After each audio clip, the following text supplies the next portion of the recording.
매일 성경 묵상 나눔입니다. 2025년 7월 14일 월요일입니다. 요한계시록을 묵상합니다. 오늘은 9장 13절에서 21절이 오늘의 본문입니다. 본문을 읽습니다. 여섯 번째 천사가 나팔을 불매 내가 들으니 하나님 앞 금 제단 네 뿔에서 한 음성이 나서 나팔 가진 여섯째 천사에게 말하기를 큰 강 유브라데에 결박한 네 천사를 놓아주라 하매 네 천사가 놓였으니 그들은 그 년 월시 일시에 이르러 사람 3분의 1을 죽이기로 준비된 자들이더라. 마병대의 수가 2만만이니 내가 그들의 수를 들었노라. 이 같은 환상 가운데 그 말들과 그 위에 탄 자들을 보니 불빛과 자주빛과 유황빛 호심경이 있고 또 말들의 머리는 사자머리 같고 그 입에서는 불과 연기와 유황이 나오더라. 이 세 개의 재앙 곧 자기들의 입에서 나오는 불과 연기와 유황으로 말미암아 사람 3분의 1이 죽임을 당하니라. 이 말들의 힘은 입과 꼬리에 있으니 꼬리는 뱀 같고 또 꼬리에 머리가 있어 이것으로 해하더라. 이 재앙에 죽지 않고 남은 사람들은 손으로 행한 일을 회개하지 아니하고 오히려 여러 귀신과 또는 보거나 듣거나 다니거나 하지 못하는 금, 은, 동, 목석의 우상에게 절하고 또 그 살인과 복술과 음행과 도덕질을 회개하지 아니하더라. 오늘의 본문 여섯 번째 나팔 재앙에 대한 이야기입니다. 여섯 번째 천사가 나팔을 불었다. 그리고 이제 하나님의 금제단 네 뿔에서 한 음성이 나타났다. 이 금제단 네 뿔이라고 하는 부분은 우리가 이제 그 출애굽기에 하나님께서 성막을 짓게 하실 때에 번제단 이야기를 하시는데 이 번제단의 모습하고 동일합니다. 이 금제단이라고 하는 부분은 우리가 계속 묵상해 오는 요한계시록에도 몇 번 등장했었는데 대표적인 게 그 천사들이 이제 하나님 앞에 그 향이 나는 그 향을 이제 좋은 냄새가 나는 향을 가지고 올라가는데 그 향은 성도들의 기도다 이렇게 이야기하는 부분이 있었습니다. 이 보좌 앞에 금으로 이렇게 금제단의 뿔이라고 하는 부분인데요.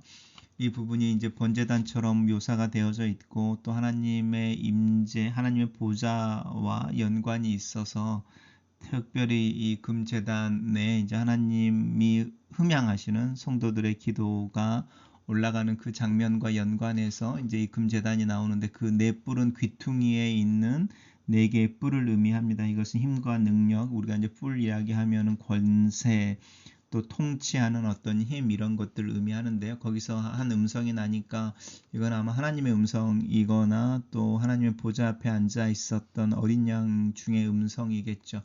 천사나 뭐 24장로들의 음성이면 따로 지적을 했을 텐데 그렇게 이야기하지 않고 있어서 하나님의 음성 아니면 하나님의 보좌 옆에 앉아 계시는 어린 양의 음성일 겁니다. 나팔을 가진 여섯째 천사에게 명령을 하는 거죠. 큰 강 유브라데에 결박된 네 천사를 놓아주라. 유브라데라고 하는 강은 단순히 큰 강이라고 하는 부분들 전에 의미가 있습니다.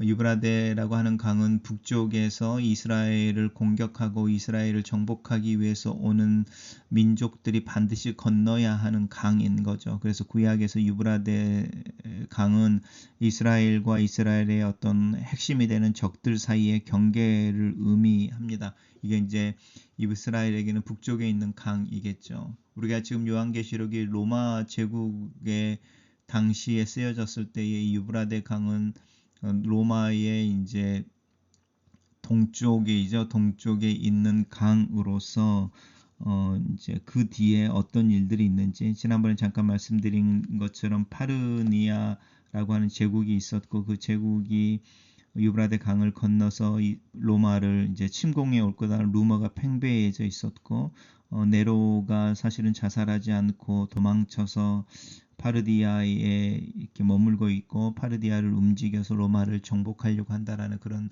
루머가 사실은 공포스럽게 퍼져 있는 상황에서 유브라데 강은 로마 제국에게도 어떤 공포스러운 적들과의 마주치는 경계선인 것이고 이스라엘에게도 사실은 이 적들과의 마주하고 있는 경계선인데 그 유브라데를 넘어서게 되는 부분인 거죠. 그래서 이제 전쟁의 시작이라고 하는 부분을 암시하고 있습니다. 네 천사를 놓아주는데 이 네 천사들이 그 년, 월, 일, 시 이래서 정해진 시간에 인간의 사람들의 3분의 1을 죽이기로 준비된 자들이었다. 이렇게 이야기합니다. 이 네 천사가 누구를 의미하느냐, 이제 무엇을 의미하느냐라고 하는 부분은 사실은 얼른 설명하기는 쉽지는 않습니다. 그렇지만 결박되어져 있었다라고 하는 부분이죠. 결박되어져 있었고 이 천사들이 하는 일이 사람들을 죽이는 일이었다라고 할 때 이 천사들이 마치 그 6월절의 죽음의 천사들 같은 느낌을 주기도 하고요. 또 결박되어졌다라고 하는 부분 속에서 하나님의 특별한 어떤 제한 아래에 있었던 이들처럼 보입니다.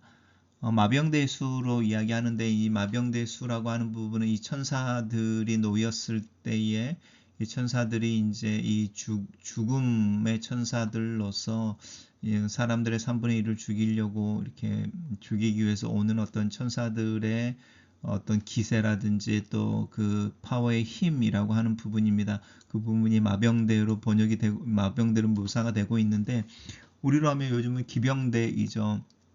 마병대의 대표적인 것은 징기스칸일 것이고 또 이 계속해서 이제 파르니아 제국에 대한 이야기를 하고 있는데 로마 동쪽에 있어서 로마의 공포의 대상이 됐던 이 사람들이 이제 활을 쏘고 또 이 말을 탔다라고 하는 거죠. 마병대라고 하는 부분이 로마 시대의 로마 사람들의 공포스러워하는 이미지와도 연관이 되어져 있습니다.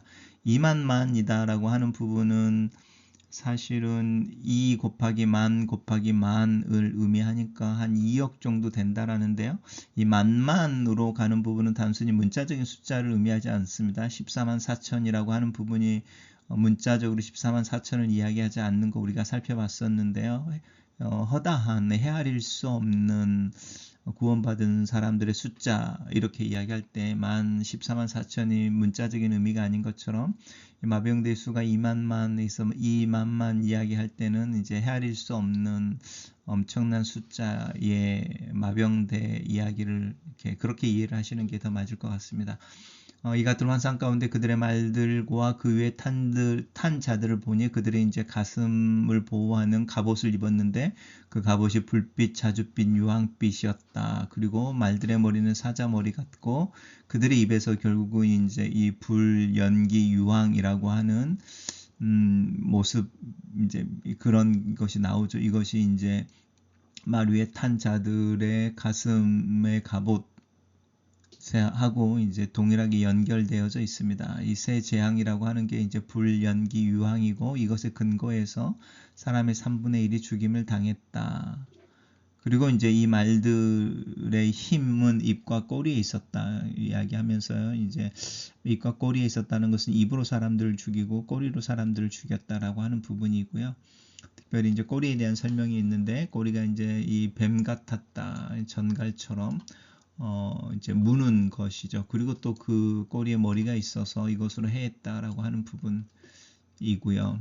그리고 이 재앙에 죽지 않고 남은 사람들 3분의 2인 건데요. 이 사람들이 하는 일들이 회개라든지 하나님을 찾는 사람들이 아니고 오히려 우상 숭배하고 회개하지 않고 우상 숭배하고 또 살인과 복술과 음행과 도적질을 회개하지 아니하였다라고 이야기하면서 이 6번째 천사의 나팔로 인하여 3분의 1이 죽는 재앙이라고 할 때 이 3분의 1이라고 하는 사람들이 어떤 사람들일지에 대해서 우리가 정확하게 알 수 없지만 3분의 2가 남게 되는데 이 사람들은 하나님 보시기에 여전히 죄를 짓는 사람들, 특별히 하나님이 싫어하는 죄를 짓고 있는 사람들이다 라고 묘사하고 있습니다.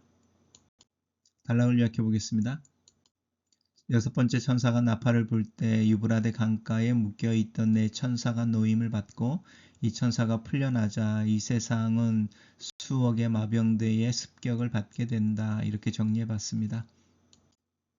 첫 번째 묵상 나눔입니다. 하나님은 그 결박한 네 천사를 놓아주십니다. 그 결과 애굽 땅에 장자를 죽이는 재앙을 가져온 죽음의 천사들을 통해 환란의 바람이 불어 닥칩니다. 그런데 하나님은 이 명령을 하나님 앞에 있는 금제단의 네 모퉁이 뿔에서 나오게 하십니다.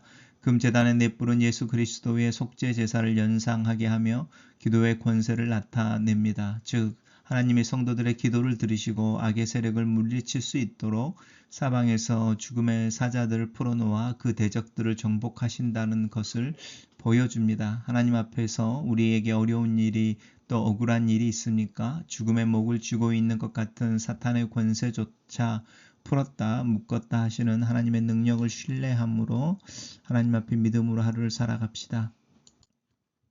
두 번째 나눔입니다. 하나님은 세상 역사의 모든 시간표를 가지고 계시며 거대한 군대조차도 세밀하게 통제하시는 분이십니다.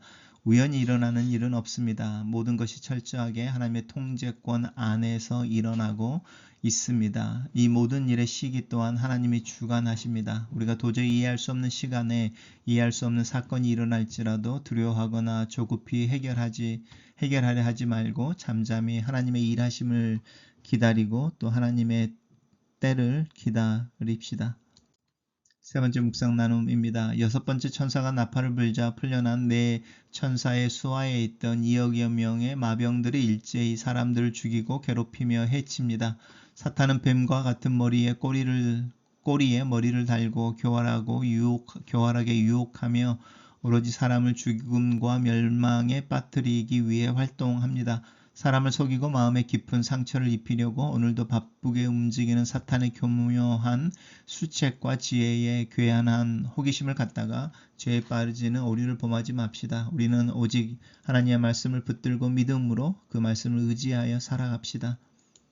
마지막 나눔입니다. 사탄의 공격은 3분의 1에 멸망하는 혹독한 시련 앞에서도 살아남는 사람들은 자신의 죄를 회개하기보다는 오히려 우상 숭배와 미신에 빠져 계속 죄를 짓습니다. 인류의 3분의 1이 죽는 무서운 재앙은 하나님의 심판이면서 동시에 사람들이 돌이켜 회개하기를 기다리시는 자비의 기간입니다. 아직도 얼마나 더 오래 하나님이 기대하시는 회개를 미루겠습니까? 글로 쓰는 기도입니다. 살아계신 하나님의 은혜와 도우심을 입어 하루하루를 삽니다.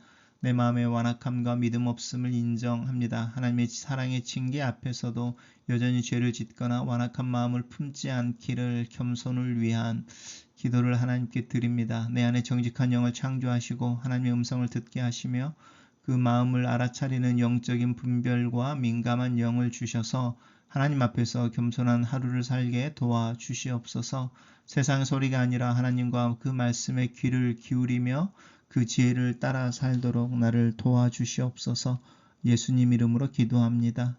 아멘.